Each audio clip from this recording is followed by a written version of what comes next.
Montana Territory, 1879.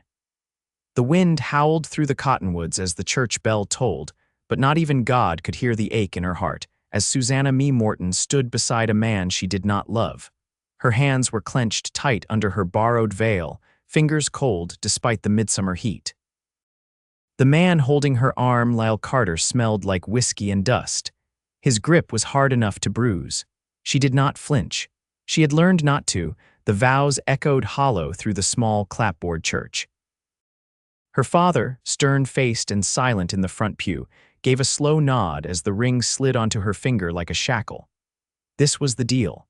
Lyle had land, cattle, and enough influence to keep her family from losing the homestead after the drought and the bank's threats.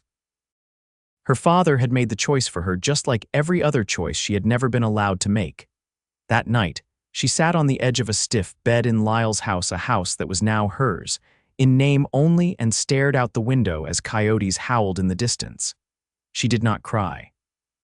Crying gave a man like little something to use against you. The next morning, she saddled her mare and rode out before the sun touched the hills. She needed open space, even if it was just for an hour. She rode hard, past the dry creek bed and into the scrubland beyond the Carter property. That was when she saw him, a man on horseback, dismounted now and crouched beside a lame calf tangled in barbed wire. His coat was worn, hat tilted back, revealing brown hair sun-bleached at the ends. He moved with quiet certainty, knife in hand as he cut the calf loose. She pulled her mare short. "That yours?" He looked up, eyes steady green, with something calm in them that made her chest go still. "No, ma'am, just could not ride past it." She dismounted without thinking, stepping closer. "That fence belongs to the Carters." "Then they ought to fix it." He stood, towering over her but not imposing. "Name's Vaughn Nolan," she hesitated. "Susanna Morton." She did not add Carter, not yet, not ever if she could help it. He tied off the calf's leg with a strip of cloth from his saddlebag. "You ride out here often, Susanna Morton?" "Only when I need air." He nodded like he understood more than he let on. "Then maybe I will see you again." Over the next few weeks, she did ride out more. Lyle barely noticed. He spent most of his time at the saloon or shouting at the ranch hands. When he came home, he demanded quiet, food, and something worse she had learned to endure without flinching. Vaughn was always somewhere out past the hills, working cattle for a neighbor, hauling fence posts, or hunting strays. He never asked questions she did not want to answer. He only looked at her like she was not invisible, like she was not broken. One morning, she brought him bread wrapped in cloth. He took it with a soft thank you, his fingers brushing hers. The touch lingered longer than it should have. "You always this kind?" she asked. "Only to the ones who look sad when they smile," her breath caught. "You see too much." "I see what is there." The days grew hotter. One afternoon, she came home to find Lyle drunk and mean. He hit her for the first time. Hard enough to split her lip and knock her into the kitchen table. She stayed down until he left, then packed salt and water into a cloth and held it against her mouth. That night, she rode out in the dark. Vaughn was by a fire, boiling coffee in a tin pot. He looked up when her horse approached, and his whole body tensed as he saw her face. "Who did that?" She slid off the saddle but could not speak. He was in front of her in 2 long strides, hands gentle on her arms, eyes burning. "Susanna." She shook her head, but his jaw was already tight. "I will kill him." "No," her voice cracked. "He is my husband." Vaughn stepped back like the words had struck him. "You did not say." "I did not want it. I do not love him." "You do not need to explain." She looked up. "But I want to," so she told him. Not everything, but enough. Vaughn sat beside her as the fire crackled low. He did not interrupt. When she was done, he said nothing, only reached out and took her hand. She let him.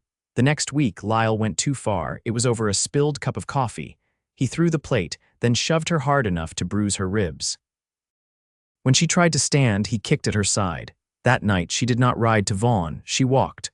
Her horse had been taken by Lyle after the last argument. She reached his camp past midnight, shaking. He was already awake, eyes wide when he saw her. "I cannot go back," she whispered. "You never will," he said, voice low like a promise. "Come on, I will get you safe." Where he cannot find you." They rode before dawn, heading west toward the Bitterroot Mountains. He brought her to a friend's cabin, empty for the summer. There he made her tea and helped her clean the bruises. No one spoke of love. Not yet. But it lived in the way he brushed her hair back from her face, in the way she leaned into his shoulder as sleep took her that first safe night. 2 weeks passed. Vaughn worked nearby, chopping wood and hauling supplies. Susanna cooked and read the old books left behind. Every evening they sat on the porch. She would look at him and feel something like hope curl beneath her ribs. One night, he placed his mug down slow, looked at her across the fading light. "I want to ask you something," she nodded. "I do not want to be another man who tells you what to do, but if you ever wanted to be free for good, if you wanted to start over, I would be proud to stand beside you, as your husband, as your partner." "Only if you wanted it." She stared at him, heart pounding. "I never thought I would get to choose," she whispered. "Well, you get to now." She crossed the space between them, took his face in her hands, and kissed him soft, sure, and without fear. "I choose you," she said. And in that moment, the chains she had carried for so long fell away. The first snow came early that year, brushing the pine tops with white and settling into the cabin's eaves.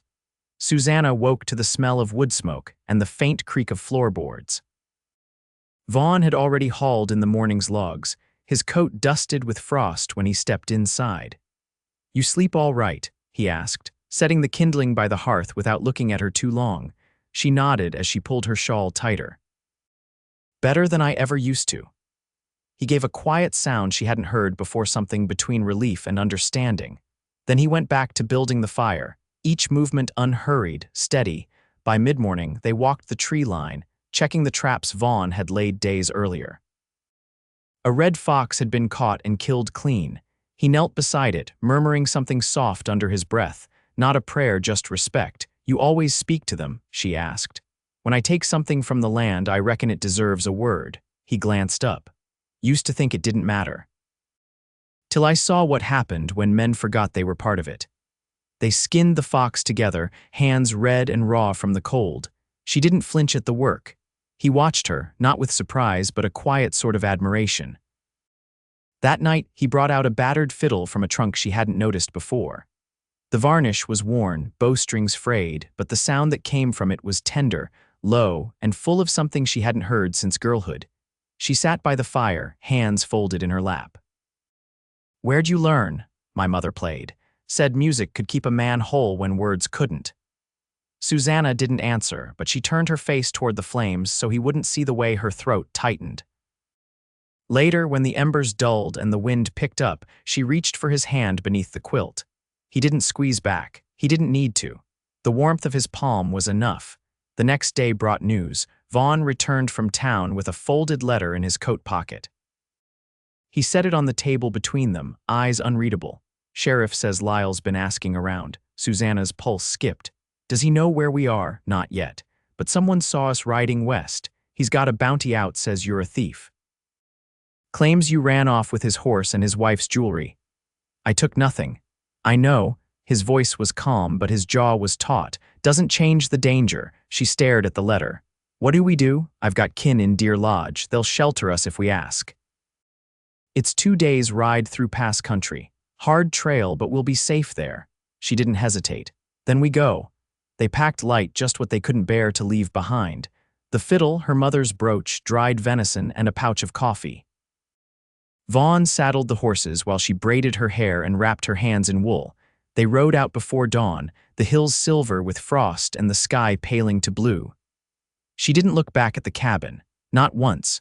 The trail rose into the high country by midday. Snow deepened and the wind cut sharper.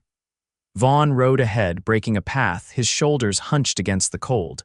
She followed without complaint, even when the light began to fail. They made camp by a frozen creek, sheltered beneath a rock overhang. Vaughn built a fire close and high, and she curled beside it, teeth chattering. "You all right?" he asked, offering the last of the jerky. She took it, nodding. "I'm not made of glass." "No, ma'am, you're made of tougher things." She looked at him across the flames. "You keep saying that. Like you know me better than I know myself." "Maybe I do." He poked at the fire with a stick. "I've seen what you carry, and I've seen how you set it down when no one's looking." She was quiet a long while, then softly, "Do you think it's possible to have a life that doesn't begin with pain?" He looked up, and something in his face shifted. Not sure any life starts without it. But I know it don't have to end that way. They didn't speak again that night, but when she lay down beside him, she rested her head against his chest, and he wrapped his arm around her like he'd never let go. In the morning, the trail narrowed to a single path between cliffs. Snow had drifted deep in the shadows, and the horses moved slow. They passed a frozen ridge where mountain goats watched from above, white against white. That afternoon, they reached Deer Lodge. Vaughn's cousin, a woman named Miriam, opened her door with a rifle in hand and a baby on her hip. When Vaughn explained, she stepped aside without question. "I've got a spare cot," she said to Susanna, "and no tolerance for men like the one you left." Susanna managed a nod. Her voice had gone somewhere quiet inside her. Miriam set a kettle on the stove and handed her the baby. "Hold him while I fix supper. He likes to pull hair, so mind your braids." That night, as the wind howled against the windows, Susanna sat in the corner with the child on her lap, watching Vaughn mend a split-boot sole. The oil lamp cast long shadows, and the room smelled of wood polish and stew. Miriam caught her staring. "You love him." Susanna didn't look away. "I do." "Then don't wait too long. Peace is hard to come by. When it comes, you gotta grab hold with both hands." Susanna didn't sleep much that night, but sometime before dawn, she slipped from her cot and crossed the room to where Vaughn lay beneath a rough wool blanket. She knelt beside him and whispered, "I want to build something with you." He opened his eyes, not startled, not surprised, just awake like he'd been waiting. "You sure?" She nodded, eyes steady. "Not because I need saving. Because I finally found someone worth choosing." Vaughn sat up, took her hands in his. "Then let's build it. Brick by brick, day by day." And there, in that borrowed room with wind scratching at the shutters, they sealed a promise neither one of them would ever break. By late March, the pass thawed enough for the roads to soften and the trees to bleed sap. Snow still clung to the shaded edges of the ridge, but the wind had lost its bite, and crows had returned to the fence posts, calling like sentries. Susanna stood behind Miriam's house, hands buried in dark soil, coaxing life from a patch of earth that had long gone fallow. The woman before her had tried corn and failed, but Susanna planted beans, onions, and a few rows of early greens. Her fingers moved with purpose, not to fill time but to shape it. The rhythm of planting steadied her in a way she hadn't expected. Vaughn came back from the lumber yard with a new handle for her garden hoe and a roll of twine. His shirt was damp across the back, sleeves rolled past his elbows. She straightened when she saw him, brushing dirt from her palms. "You didn't need to go all the way to the yard for that. I figured you'd rather have a tool that wasn't splintering." She took the hoe from him, testing the weight. Hard to argue. Vaughn set the twine down beside her seed sack and squinted at the plot. "You're planning to feed half the county." "Just us," she said, adjusting the spacing between rows. "But I like the idea of not needing anyone else for it." He nodded once, then stepped back and watched her work without interrupting. When the light shifted low across the mountain's shoulder, she looked up and said, "You ever thought about building a place?" "I have. Not just any place. I mean one that's yours, not borrowed or passed through. I've got a claim west of here, timber and water both, never did much with it. You still have it, papers in my coat pocket, has been for years." She tilted her head. "Why haven't you built? Didn't have a reason worth staying put?" "Until now." She didn't smile, but her eyes softened. "Then maybe it's time." That evening, while Miriam stitched patches into worn trousers, Vaughn spread the old claim map across the table. It bore creases deep as scars and ink faded to rust, but the boundaries were clear. 30 acres of sloped pasture with a creek cutting east through the bottom third. "It's rough land," he said, "but the bones are good." "I don't need fine," Susanna answered. "I want something that holds." They left Deer Lodge 2 days later with a rented wagon and a borrowed mule. Miriam packed them bread and dried pears and handed Susanna a folded cloth bundle. "From my mother's cedar chest," she said. "For your first table." Inside was a simple linen cloth, worn at the corners, embroidered with faded ivy. Susanna blinked fast and tucked it into the wagon without a word. The trail to the claim twisted through low country, then climbed past wind-stunted juniper and black rock outcrops. The land unfolded slow, revealing itself bit by bit. A narrow meadow, a stand of fir, a bend in the creek where the water pooled deep and clear. They set up a canvas lean-to for the first week, cooking over stones and sleeping wrapped in horse blankets. Vaughn felled trees with a saw so dull it sang with every pull. Susanna cleared brush and hauled water, shoulders aching by dusk, but she never once asked to stop.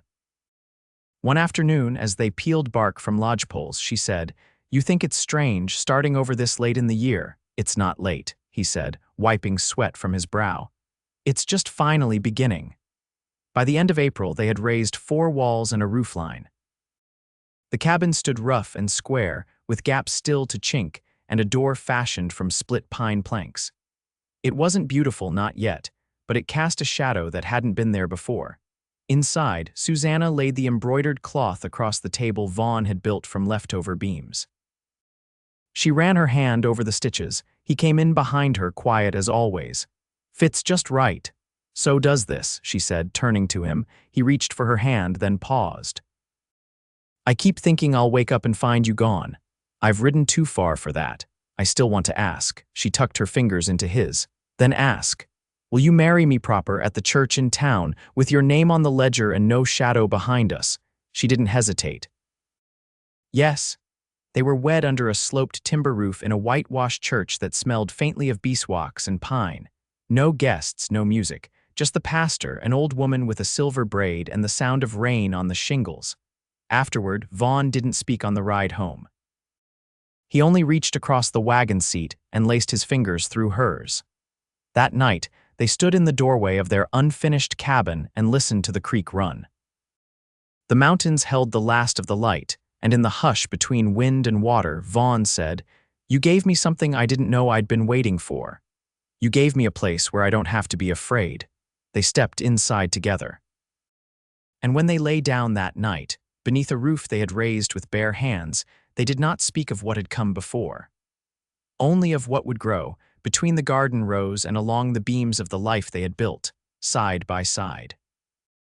The cabin walls held warmth, now real warmth, not just from the fire, but from the quiet presence of a life settling into itself.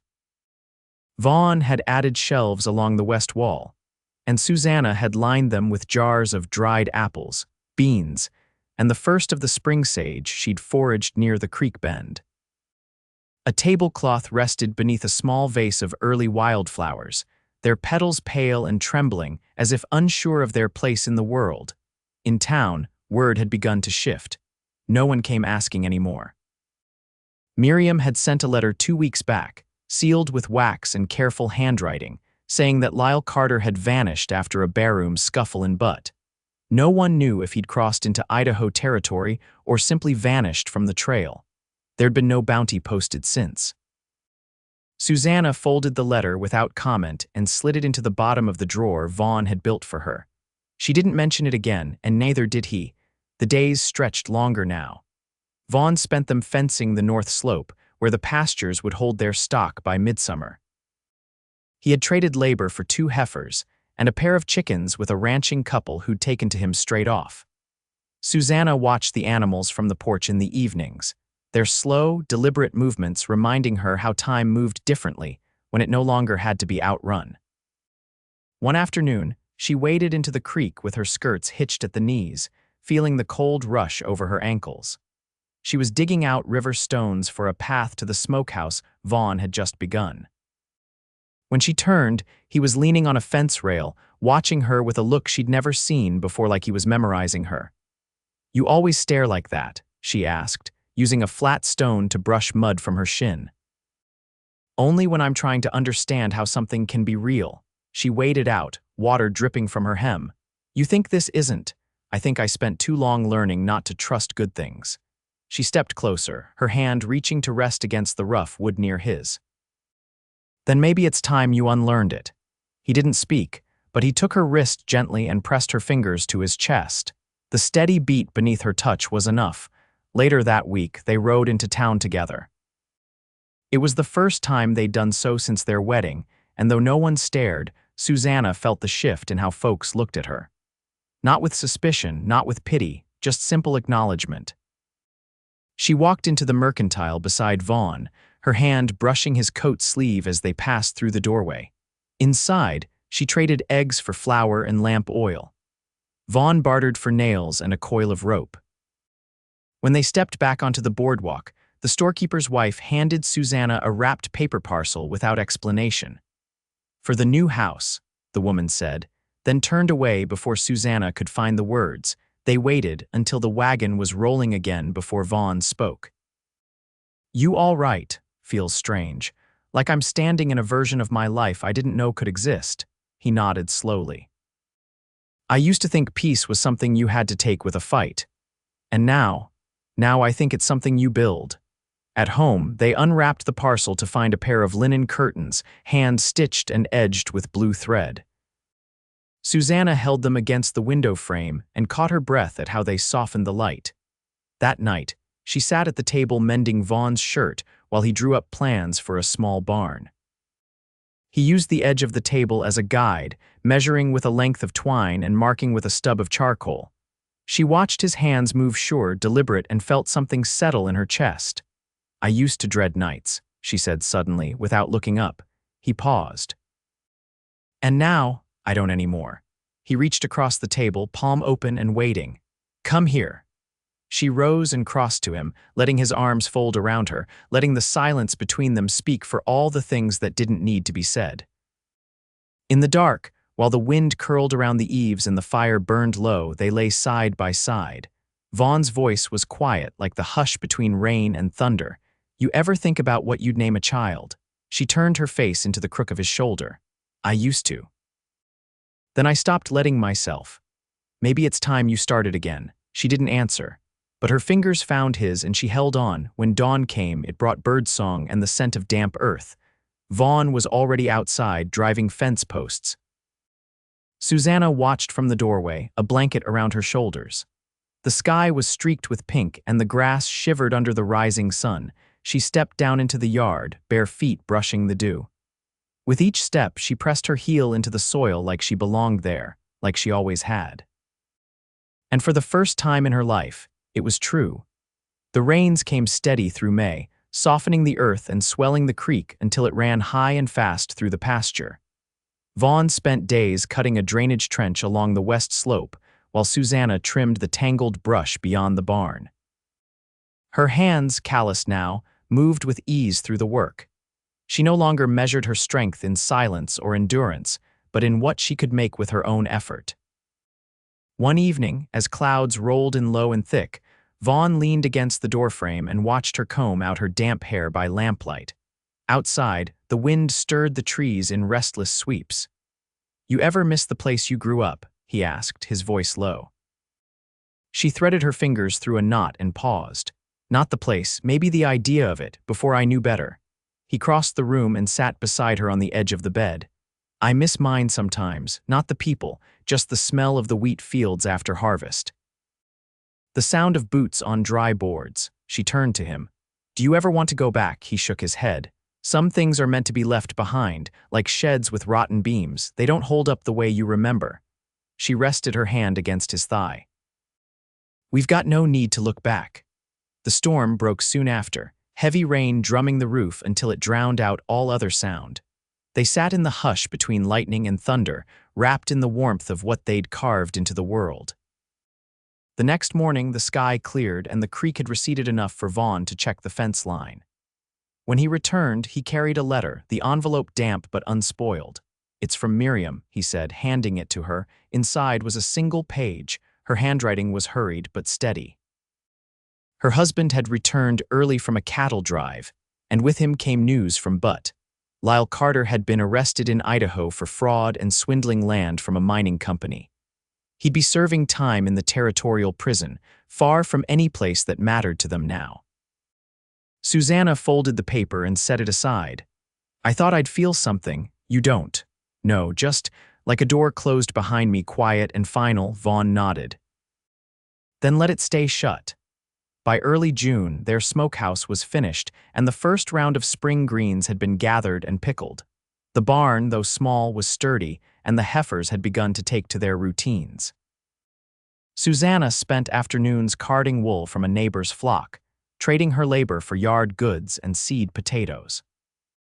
One morning, she stood on the porch, watching the sun crest over the ridge, and felt a flicker of something unfamiliar a pull low in her body, like a secret just beginning to take shape. She didn't say anything until 3 days had passed, and the knowing had settled deep. "I think we'll need to build another cradle," she said while folding laundry beside the stove. Vaughn looked up from his bench, the rifle he'd been cleaning resting across his lap.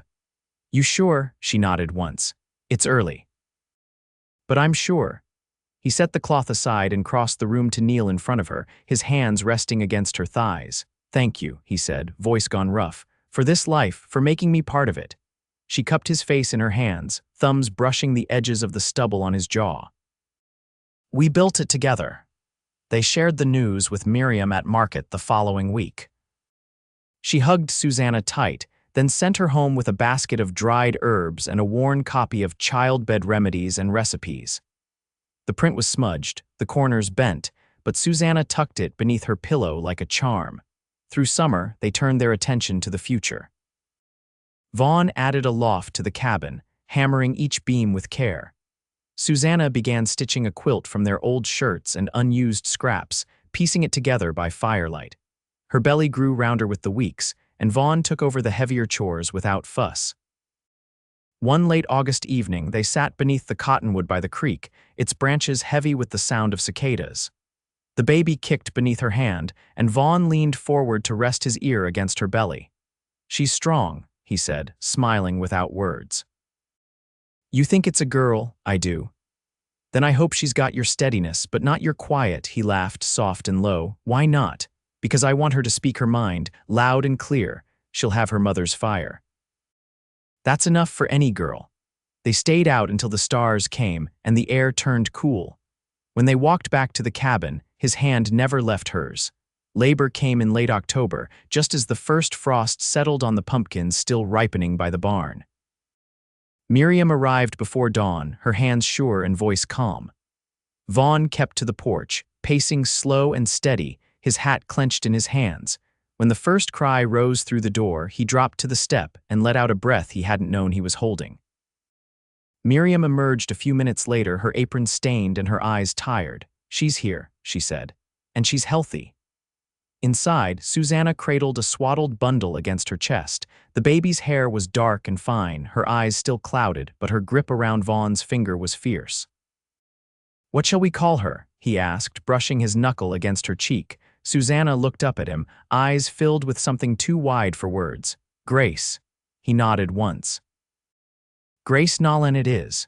The winter came early that year, settling over the valley with a calm that matched the life inside the cabin. Vaughn built a cradle from maple, the joints seamless, the finish smooth as silk. Susanna lined it with flannel and laid Grace down each night with her hand resting nearby. They spent the dark months together, the fire always burning, the days marked by small joys. Grace's first smile, a letter from Miriam announcing a new niece, the soft hush of snow on the roof. One evening, as the wind curled through the trees and the baby slept, Susanna sat with Vaughn by the hearth, her head resting against his shoulder. "I never thought I'd be safe," she whispered. "You are," he said, pressing a kiss to her hair. "And you always will be." Outside, the land lay quiet beneath the stars. Inside, warmth and light held steady, and the home they built stood strong against the world. Their life, once shaped by hardship, now stretched ahead full of quiet mornings, shared burdens, and the deep, abiding love that had taken root in the most honest soil. And they never left it.